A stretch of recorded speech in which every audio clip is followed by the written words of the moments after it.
Hello guys, welcome to new case study with me. मेरा नाम है उत्कर्ष और आप देख रहे हैं रहस्य खुलासा चैनल को। तो आपने अक्सर सुना होगा कि किसी बेटे ने अपने पेरेंट्स को मार दिया प्रॉपर्टी के लिए, या फिर किसी भाई ने भाई से झगड़ा कर लिया प्रॉपर्टी के चलते। और भी बहुत वजह से क्राइम होते हैं, पर आज जो केस के बारे में मैं आपको सुनाऊंगा वो एक बहुत ही अलग केस है। और जो इस केस के पीछे का मोटिव है उसको जान के आप और भी चौंक जाएंगे। और इस केस से आपको ये भी पता चल जाएगा कि औरत के लिए उसके पति की नफरत बड़ी है या फिर उसका उसके बच्चों के प्रति प्यार।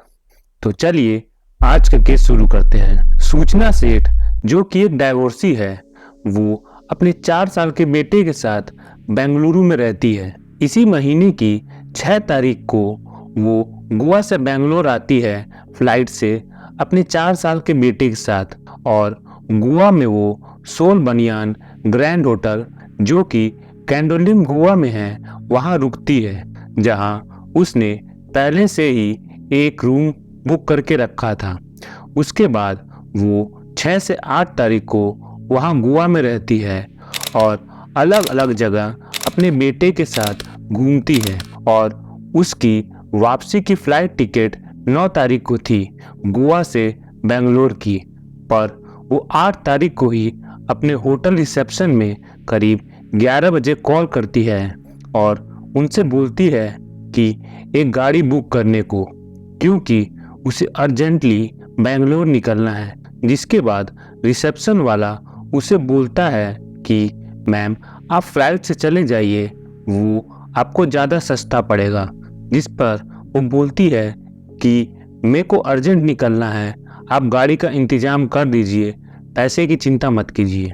जिसके बाद होटल वाले भी अपने किसी ट्रैवलिंग एजेंट से कांटेक्ट करके एक इनोवा कार बुक करवा देते हैं बेंगलुरु के लिए। जिसके बाद सूचना रात के 1 बजे होटल से चेकआउट करती है एक बड़े से सूटकेस के साथ। पर होटल वाले देखते हैं कि उसके साथ उसका वही 4 साल का बेटा नहीं था, जो कि चेक इन के समय उसके साथ था।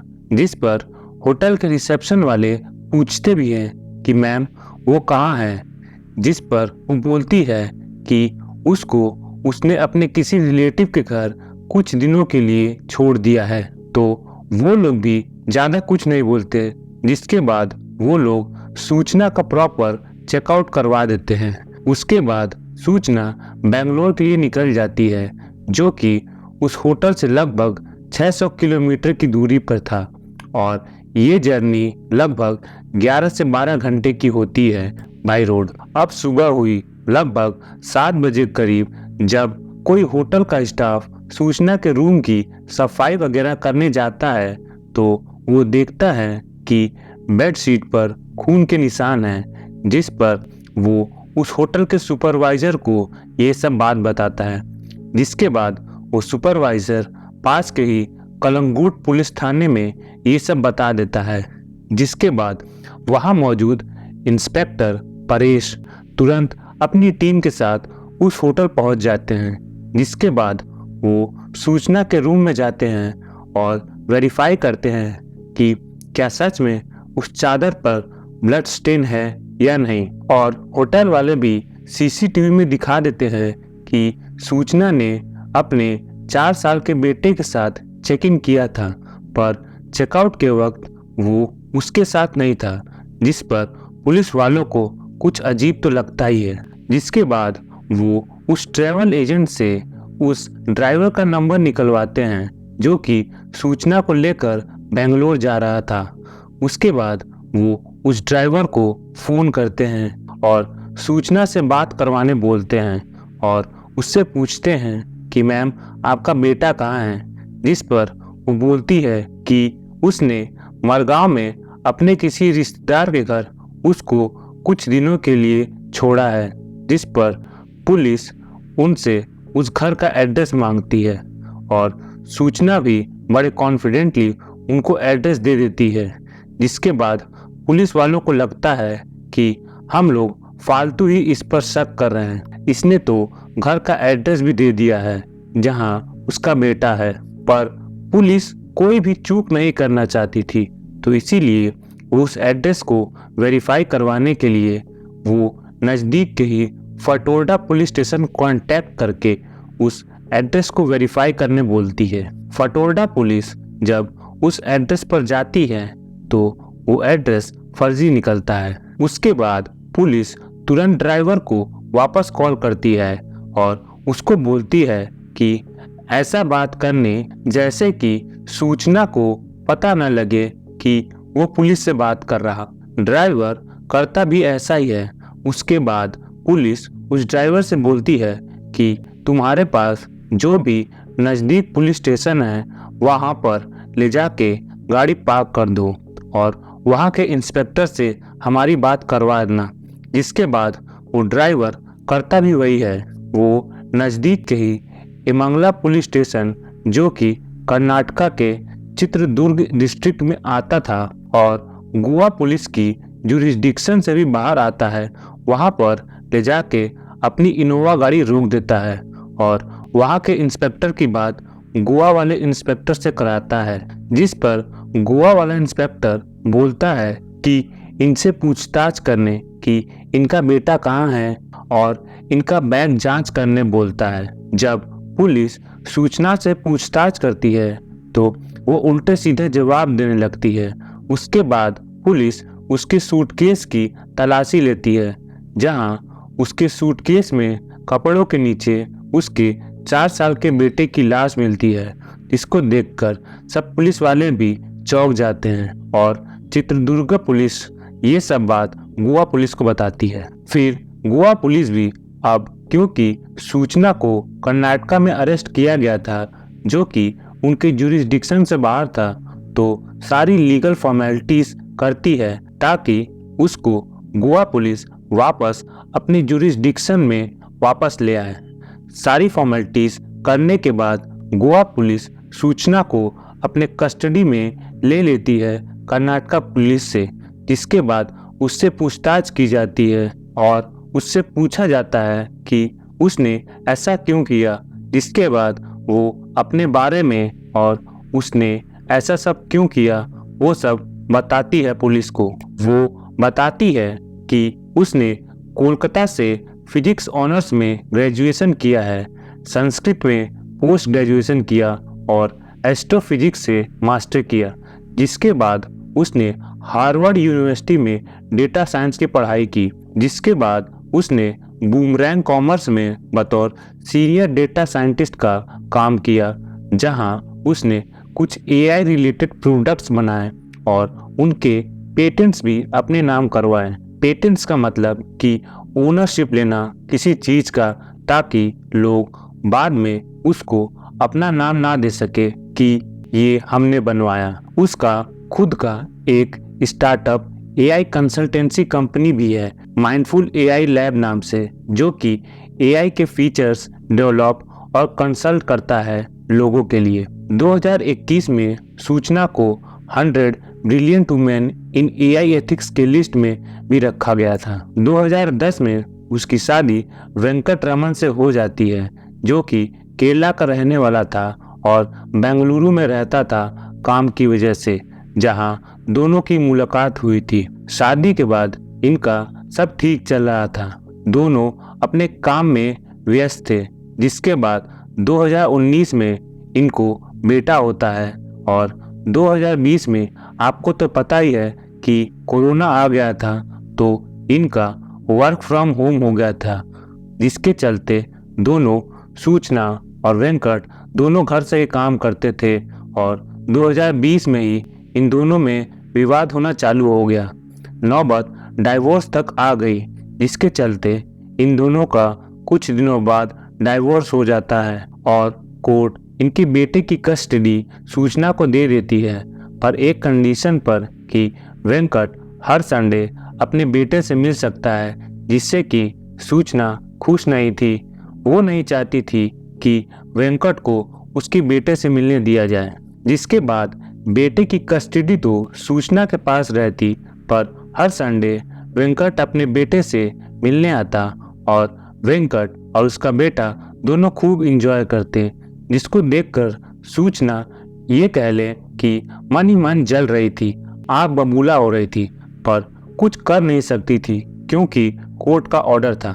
ऐसे ही इसी संडे की बात है जब सूचना को पता चलता है कि वेंकट अपने बेटे से मिलने नहीं आ पाएगा क्योंकि उसे काम के सिलसिले से फॉरेन जाना था। जिसके बाद सूचना डिसाइड करती है कि वो अपने बेटे को वीकेंड पर गोवा ले जाएगी घूमने के लिए। पर जब वो वहां जाती है तो पहले दिन तो सब ठीक रहता है, पर संडे के दिन उसका बेटा अपने पापा से मिलने के लिए जिद करने लगता है। सूचना के मना करने पर भी वो नहीं मानता। अब क्योंकि सूचना को वेंकट से नफरत तो थी ही और वो किसी भी हालत में उसे खुश नहीं देखना चाहती थी, और उसका इकलौता सपोर्ट उसका बेटा भी उसके पास जाने की जिद करता था। तो इन्हीं सब के चलते सूचना डिसाइड करती है कि वो अपने बेटे को मार डालेगी। वो करती भी यही है कि वो 8 तारीख की रात को अपने 4 साल के बेटे को तकिए से उसका मुंह दबाकर मार देती है। जिसके बाद वो खुद भी अपना नस कैंची से काट कर सुसाइड अटेम्प्ट करती है, पर नहीं कर पाती। जिसके बाद वो ये सब प्लान बनाती है कि कैसे उसको अपने बेटे की बॉडी को डिस्पोज करना है। अब अगर वो सूटकेस लेके एयरपोर्ट जाती तो वहाँ वो पकड़ी जाती क्योंकि वहाँ सूटकेस वगैरह स्कैन होते हैं। तो इसीलिए वो बाई कैब बेंगलोर जाने का फैसला करती है, जिसके चलते वो कैब से बेंगलोर जाने लगती है। पर होटल वालों की समझदारी और पुलिस और ड्राइवर की चतुराई की वजह से पकड़ी जाती है। वेंकट को उसके बेटे के बारे में बताया जाता है जो कि जकार्ता में होता है, और अभी वो इंडिया आ चुका है, और उसके बेटे की बॉडी का पोस्टमार्टम भी अभी हो चुका है और वेंकट ने अपने बेटे को मुखाग्नि दे दी है। सोचिए वेंकट पर क्या बीत रही होगी, ये तो एक बाप ही जान सकता है। और उस छोटे से सोल की बात करें तो उसकी तो कोई गलती ही नहीं है, वो तो बेफर्जी ही मियाँ बीवी के झगड़े में पिस रहा था। मे ही सोल रेस्ट इन पीस। मैं जब इस क्राइम के पीछे के मोटिव को सुना तो मुझे भरोसा ही नहीं हुआ कि कोई इतना कैसे नफरत कर सकता है अपने ही पार्टनर से कि ताकि वो खुश ना रहे, तो इसीलिए एक माँ ने अपने ही 4 साल के बेटे को मार दिया। इस केस पर साइकोलॉजिस्ट वगैरह का कहना है कि सूचना का मेंटल हेल्थ कहीं ना कहीं थोड़ा बिगड़ा हुआ था डाइवोर्स की वजह से, और जब वो अपने बेटे को अपने पति के साथ देखती तो उसके मेंटल हेल्थ पर और प्रेशर पड़ने लगता, क्योंकि उसको लगता था वो अपने बेटे के लिए सब कुछ कर रही, उसको सब कुछ दे रही, उसकी सारी ज़रूरतें पूरी कर रही, पर फिर भी वो इन सब से हट के अपने पापा वेंकट के पास जाने के लिए जिद करता, जिससे सूचना को लगता कि कहीं ना कहीं वो अपने बेटे की ज़रूरतें पूरी नहीं कर पा रही और ये उसके मेंटल हेल्थ को इफ़ेक्ट कर रहा। उसके अंदर अपने हस्बैंड वेंकट के खिलाफ इतनी नफरत हो गई थी कि उसने उसके इमोशनल इमोशन को कहीं ना कहीं ख़त्म कर दिया था, जिसकी वजह से वो अपने बेटे को एक सामान के तरीके से समझने लगी, जिसे वो अपने हस्बैंड के साथ शेयर नहीं करना चाहती थी। इसलिए बिना कुछ सोचे समझे ही उसने अपने बेटे की जान ले ली, और वो भी इतना पढ़ा लिखा होने के बावजूद, जो कि हमें एक पॉइंट ऑफ व्यू देता है कि कभी कभी हमें इमोशन से काम लेना चाहिए, ना कि हमेशा प्रैक्टिकली सोचना चाहिए। अगर सूचना ने किसी साइकेट्रिस्ट या साइकोलॉजिस्ट से कंसल्ट किया होता तो वो उसको सही एडवाइस देती, और ये सब होता ही नहीं। और इस कहानी के असली हीरो रहे होटल स्टाफ, पुलिस और ड्राइवर, जिनके सूझबूझ और समझदारी से कुछ घंटों में ही सूचना का सारा चिट्ठा खुल गया। अभी इस केस की जांच पूरी तरह से नहीं हुई है, पर मैं इस वीडियो को इतना जल्दी इसलिए बना रहा क्योंकि ये एक सेंसिटिव मैटर है, और मैं इस वीडियो से अनेक पेरेंट्स से रिक्वेस्ट करना चाहता हूँ कि अगर आपका आपस में झगड़ा हो रहा तो उसको आपस में ही सुलझाएं। अपने बच्चों को इससे दूर रखें, क्योंकि आप देख ही रहे हैं इस केस में झगड़ा मियाँ बीवी के बीच था पर उसका एंड रिजल्ट उनके बेटे को भुगतना पड़ा। और कभी भी आपको लगे कि आपकी मेंटल हेल्थ ठीक नहीं है या आप डिप्रेशन में हैं तो गो कंसल्ट अ डॉक्टर। मानसिक बीमारी आजकल के ज़माने में होना नॉर्मल है और ये आजकल सबको होती है, तो केवल आप नहीं हैं जिसको डिप्रेशन या स्ट्रेस है, सबको होती है। तो consulting a doctor is necessary for this condition. तो ये थी सूचना सेठ की कहानी। आशा करता हूँ कि आपको ये स्टोरी पसंद आया होगा। आपके जो भी व्यू है आप कमेंट कर सकते हैं। Thank you for watching. Bye.